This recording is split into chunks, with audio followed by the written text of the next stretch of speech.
sind für Lieder.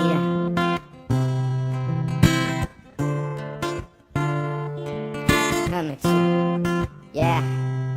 Waren Dreamteam, so wie Duck und Carrie, Chuck und Larry. Einfach unzertrennlich wie Tom Sawyer und Huckleberry. Krippe und Kindergarten, seit den frühesten Kindertagen wuchsen sie zusammen auf wie Pflanzen in einem Wintergarten.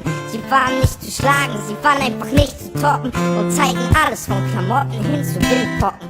Halten sich gegenseitig bei Problemen und Schulaufgaben, doch mit der 7. Klasse trennten sich die Schullaufbahnen. Auf andere Leute folgten andere Interessen und so wurden wahre Freunde ganz langsam vergessen. Denn erst dann in der Schule, später dann von den Welten. Und aus immer wird häufig und aus häufig wird selten und aus selten wird nie.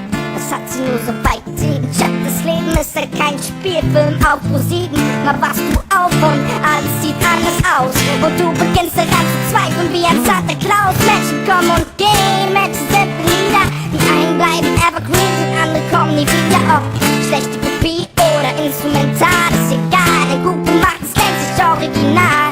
Menschen kommen und gehen, Menschen sind Lieder. Die einen bleiben evergreen und andere kommen nie wieder. Ob schlechte Kopie oder instrumental, ist egal. Denn gut gemachtes nennt sich original.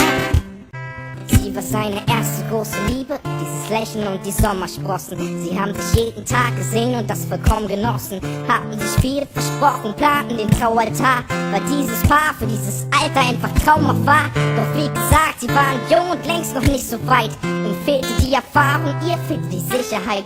Sie waren noch nicht so weit, einen weiten Weg zu zweit zu gehen.